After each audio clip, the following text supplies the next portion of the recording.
அனைவருக்கும் வணக்கம். இந்த வீடியோ Pgtrb கெமிஸ்ட்ரி எக்ஸாம் 2022ஓட கடைசி வீடியோ.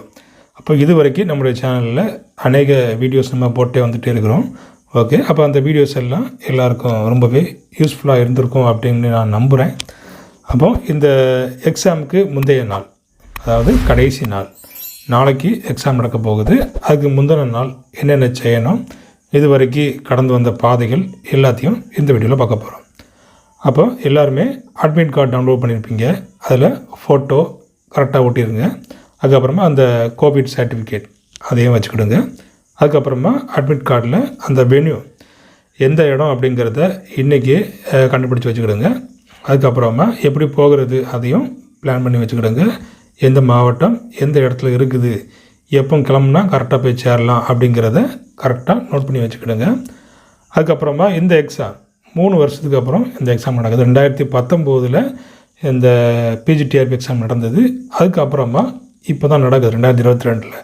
இப்போ 2019 நிறைய பேர் இந்த சர்டிஃபிகேட் வெரிஃபிகேஷன் போயிருப்பாங்க, மை ரிலேயில் தப்பியிருப்பாங்க.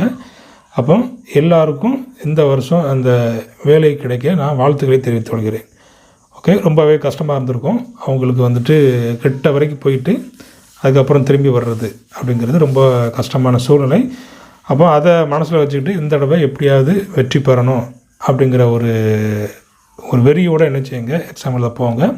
அதாவது எக்ஸாம் நடக்கிறது பெரிய விஷயமா இருக்குது இந்த காலகட்டங்களில். ஏன்னா கேஸை உடனே போட்டிருந்தாங்க.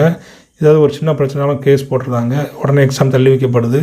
ஓகே, அது ரிசல்ட் வர்றதுக்கு என்ன ஆகுது, தாமதமாகுது. ஓகே, அதுக்கு ஆன்சர் கீழே பிரச்சனை வருது, இப்படின்னு சொல்லிட்டு ஒரு பெரிய பிரச்சனையே இருக்குது. அதனால் எக்ஸாம் நடக்கிறதே ஒரு பெரிய விஷயமா இருக்குது. எக்ஸாம் நடந்து ரிசல்ட்டு அதுக்கப்புறமா வெரிஃபிகேஷன் போய் அப்பாயின்மெண்ட் வாங்குறதுங்கிறது ஒரு சாதாரண விஷயமே கிடையாது.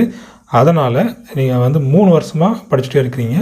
அப்போ அந்த 3 வருஷத்துக்குரிய எஃபெக்டை இந்த எக்ஸாமில் நீங்கள் போடுங்க. ஓகே, அப்போ இந்த எக்ஸாமை நல்ல கவனமாக எழுதணும். இத்தனை வருஷம் படித்து இந்த கடைசி எக்ஸாம், அதாவது இந்த Pgtrb எக்ஸாம் 2022 எழுத போகிறீங்க. கவனமாக எழுதுங்க. இதுக்கப்புறம் Pgtrb எக்ஸாம் எப்போ வரணும்னு சொல்ல முடியாது. ஓகே, 1 வருஷத்தில் வருதா, 2 வருஷத்தில் வருதா, இல்லைன்னா 3 வருஷத்தில் வருதா அப்படின்னு சொல்லவே முடியாது. ஏன்னா ரொம்ப கஷ்டமான சூழ்நிலைகள் இப்போதைக்கு போய்கிட்டே இருக்குது. ஓகே, அதனால் இந்த எக்ஸாம் மேக்ஸிமம் நல்லா எழுதுங்க. நல்ல ஒரு மைண்டோட, ஓகே, நல்ல ஒரு ப்ரெசன்ஸ் ஆஃப் மைண்டோட நல்ல ப்ரேயர் பண்ணிக்கிட்டு எழுதுங்க. அதுக்கப்புறமா இந்த எக்ஸாம் ஹால் டிப்ஸ், எக்ஸாம் ஹாலில் என்ன பண்ணணும். அப்போ இந்த எக்ஸாம் ஹாலில் time management very very important. அப்போ அந்த கடினமான கேள்விகளை என்ன செஞ்சிடணும் அப்படின்னா விட்டுடணும். கடினமான கேள்விகளை விட்டுக்கிட்டு ஈஸியான கொஸ்டினை ஃபஸ்ட்டு ஆன்சர் பண்ணிடணும். ஏன்னா டோட்டலி 150 கொஸ்டின். ஓகே, 150 கொஸ்டின்ஸ் இருக்குது. அப்போது இந்த 150 கொஸ்டின்ஸ்க்கு 180 மினிட்ஸ். அப்போ time management very very important. இப்போது ஒரு கொஸ்டினுக்கு கண்டிப்பாக 1 நிமிஷம் எடுத்திங்கன்னா இந்த எக்ஸாம் கரெக்டாக நல்லபடியாக முடிச்சிடலாம். அதுக்கு மேலே போச்சுன்னா உங்களால் எக்ஸாம் நல்லபடியாக எழுதவே முடியாது, என்ன செஞ்சாலும் முடியாது. அதனால் time management very very important. ஒரு கொஸ்டினுக்கு கரெக்டாக 1 நிமிஷம் அப்படிங்கிறத வச்சு இந்த எக்ஸாம் அட்டன் பண்ணுங்கள், வெற்றி உங்களுக்கு தான்.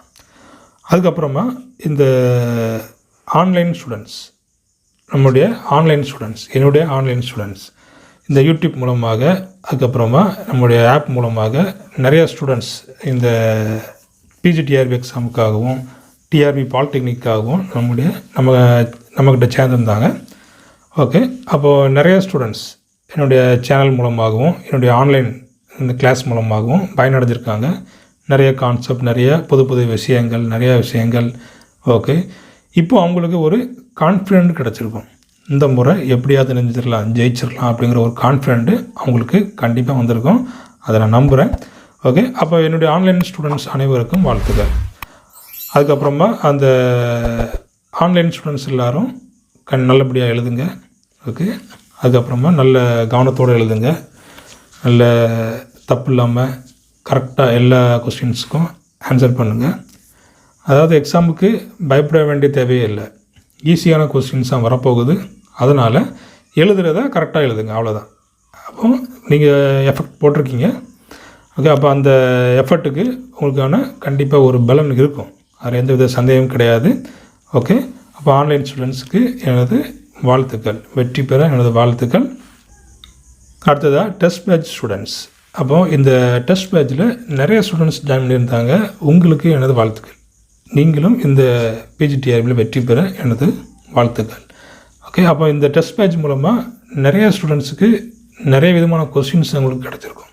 கொஸ்டின்ஸ் எப்படி அட்டன் பண்ணுறது, கொஸ்டின் எந்த மாதிரிலாம் கேட்பாங்க, எந்த மாதிரி கஷ்டமாக இருக்கும், எந்த மாதிரி ஈஸியாக இருக்கும் அப்படிங்கிறத எல்லாமே நீங்கள் தெரிஞ்சிருப்பீங்க. உங்களுக்கு ரொம்பவே யூஸ்ஃபுல்லாக இருந்திருக்கும். அதாவது ப்ராப்பராக இந்த டெஸ்ட் அட்டன் பண்ணவங்களுக்கு இது ரொம்பவே யூஸ்ஃபுல்லாக இருந்திருக்கும். நிறைய பேர் எக்ஸாம் இந்த டெஸ்ட் பேட்ச் ஜாயின் பண்ணிவிட்டு எக்ஸாம் அட்டன் பண்ணாமல் இருந்தவங்களுக்கு இது யூஸ்ஃபுல்லாக இருந்திருக்காது. ஓகே, அப்போ இந்த டெஸ்ட் பேட்ச் ஸ்டூடெண்ட்ஸ் அனைவருக்கும் எனது வாழ்த்துக்கள். அதுக்கு அடுத்தது இந்த லாஸ்ட் மினிட் ரிவிஷன். அப்போ கடைசியாக என்ன பண்ணுறது, இன்றைக்கி ஒரு நாள் தான் இருக்குது, நாளைக்கு எக்ஸாம். அப்போ என்ன பண்ணுறது? அப்போ இந்த ஃபார்முலா, இந்த ப்ராப்ளம் செய்ய வேண்டிய ஃபார்முலா எல்லாத்தையும் நீங்கள் இந்த ரிவைஸ் பண்ணணும், நல்ல மெமரியில் வச்சுக்கிடணும். எந்தெந்த இதில் அந்த ப்ராப்ளம்ஸ் வரும் எக்ஸாமுக்கு, அப்போ அந்த ப்ராப்ளத்துக்கு வேண்டிய ஃபார்முலா எல்லாத்தையும் நல்லா மெமரி பண்ணி வச்சுக்கிடணும். ஓகே, அதுக்கப்புறமா இம்பார்ட்டன்ட் பாயிண்ட்ஸ், அந்த கான்செப்ட், இது வந்துச்சுன்னா இது இன்க்ரீஸ் ஆகும், இது இது டிக்ரீஸ் ஆகும், அதை மட்டும் என்ன பண்ணிக்கணும்னா இன்றைக்கி படிக்கணும். ஓகே, அதுக்கு அடுத்தது இதில் பாஸ் பண்ணுறதுக்கு மார்க் எவ்வளவு? 75 மார்க்ஸ். அப்போ 75 மார்க் எடுத்தால் இந்த எக்ஸாம் பாஸ் பண்ணிடலாம். இப்போ 75 மார்க் எடுத்தால் பாஸ் பண்ணிடலாம். வேலை கிடைக்குமா அப்படின்னா அது எக்ஸாமில் உள்ள கொஸ்டின் பேப்பர் அதுதான் என்ன செய்ய போகுது, தீர்மானிக்க போகுது. அப்போ அந்த கொஸ்டின் பேப்பர் எப்படி இருக்குது, ஈஸியாக இருக்குதா இல்லைனா கஷ்டமாக இருக்குதா, அதை பொறுத்து தான் இந்த மார்க்ஸ். ஓகே, அப்போ இந்த 75 மார்க்ஸுங்கிறது பாஸ் பண்ணிடலாம். ஓகே, அப்போ பாஸ் பண்ணால் மட்டும் போதாது, வேலையும் கிடைக்கும். அதாவது 90 மார்க்ஸ் எடுக்கணும். நீங்கள் மேக்ஸிமம் இந்த 90 மார்க்ஸ் எடுத்திங்கன்னா இந்த கான்ஃபிடென்ட், அதாவது எக்ஸாம் கிடைக்கும் அப்படிங்கிற அதிக நம்பிக்கை என்ன செய்யலாம், இருக்கலாம். இந்த தடவை கொஸ்டின்ஸ் எப்படி இருக்குன்னு தெரில. டிஆர்பி பாலிடெக்னிக்கில் ரொம்பவே ஈஸியாக கேட்டிருந்தாங்க. அதனால் எல்லோரும் இந்த அபவ் 100 போயிட்டாங்க. எல்லாருக்குமே அபவ் 100 போயிடுச்சு. அப்போது இங்கே 75 எடுத்தால் போதும் பாஸு. பட் கொஸ்டின் எப்படி இருக்குங்கிறது தெரில. கொஸ்டினை வச்சு தான் என்ன செய்ய முடியும், இந்த மார்க்ஸ் 75 மார்க்ஸ் எடுத்தால் போதுமா, இல்லைனா 80 எடுத்தால் போதுமா, 85 எடுத்தால் போதுமா அப்படிங்கிறது அந்த கொஸ்டின் பேப்பர் வச்சு தான், கொஸ்டின் பேப்பரை பார்த்து தான் தீர்மானிக்க முடியும். அதனால் உங்களுடைய ஏம் எப்படி வச்சுக்கிடுங்க, 100 மார்க். உங்களுடைய ஏம் 100 மார்க். 150 கொஸ்டினுக்கு 100 மார்க் கண்டிப்பாக எடுக்கணும் அப்படிங்கிற ஏமில் என்ன செய்யுங்க போங்க. ஓகே, ஈஸியாக இருந்துச்சுன்னா நீங்கள் என்ன பண்ணிக்கலாம், நீங்கள் 120 130 அவ்வளோ மார்க்ஸ் நினச்சலாம் நீங்கள் எடுக்கலாம். கஷ்டமாக இருந்துச்சுன்னா, கொஸ்டின் கஷ்டமாக இருந்தால் மட்டும் நீங்கள் 100 மார்க் ஏம் பண்ணுங்கள். இப்போ 100 மார்க் ஏம் பண்ணிங்கன்னா ஒரு 90 மார்க்ஸ் வந்தாலும் நீங்கள் வேலைக்கு போயிடலாம். ஓகே, அதாவது 150 கொஸ்டின்ஸ் ஈஸியாக இருந்துச்சுன்னா ஒரு 130 அபவாவது நீங்கள் என்ன செய்யணும், எடுக்கணும். அப்படி எடுத்தால் தான் இந்த தடவை பாஸ் பண்ண முடியும். இந்த தடவை கொஸ்டின்ஸ் ரொம்பவே ஈஸியாக தான் இருக்க போகுது. அதனால் பயம் இல்லாமல் என்ன செய்யுங்க, எக்ஸாம் எழுத போங்க. ஓகே, அடுத்ததாக கடைசியாக உங்கள் அனைவருக்கும் ஆல் தி பெஸ்ட். இந்த பிஜிடிஆர்பி கெமிஸ்ட்ரி எக்ஸாம் 2022 அனைவரும் வெற்றி பெற வாழ்த்துக்களை தெரிவித்துக் கொள்கிறேன். முயற்சியோடு படித்து கொண்டிருக்கும் அனைவருக்கும் எனது வாழ்த்துக்கள். அதுக்கப்புறமா என்னுடைய யூடியூப் சப்ஸ்கிரைபர்ஸ் அவங்களுக்கும் வாழ்த்துக்களை தெரிவித்துக் கொள்கிறேன். கடந்த 3 வருடங்களாக ஆதரவு கொடுத்து கொண்டிருக்கும் உங்கள் அனைவருக்கும் எனது வாழ்த்துக்கள். அதுக்கப்புறமா யூடியூப் சப்ஸ்கிரைபர் பண்ணாமல் இன்னும் நிறைய பேர் பார்த்துட்ருக்காங்க, அவங்களுக்கும் எனது வாழ்த்துக்களை தெரிவித்துக் கொள்கிறேன். அதனால் இந்த எக்ஸாம் உங்களுக்கு ஒரு நல்ல எக்ஸாமாக, ஒரு நல்ல வேலை தரக்கூடிய எக்ஸாமாக அமைய இறைவனிடம் பிரார்த்தனை செய்து கொள்கிறேன். என்னுடைய யூடியூப் சேனல் உங்களுக்கு பிடிச்சிருந்துச்சுன்னா லைக் பண்ணுங்கள், அதுக்கப்புறமா கமெண்ட் பண்ணுங்கள். உங்களுக்கு எவ்வளோ பிடிச்சிருக்கு இந்த யூடியூப் சேனல் அப்படிங்கிறத நீங்கள் கமெண்ட் பண்ணுங்கள். ஓகே, பிடிக்கலனாலும் என்ன பண்ணுங்கள், உங்களுடைய கருத்தை தெரிவிங்க. இப்படி போடுங்க. உங்களுடைய சஜஷனும் எனக்கு அதிகமாகவே தேவைப்படுது. ஏன்னா ஒரு ஃபீட்பேக் தான் ஒரு சேனலை முன்னேற்றுவதற்கு ஒரு நல்ல எடுத்துக்காட்டாக இருக்க முடியும்.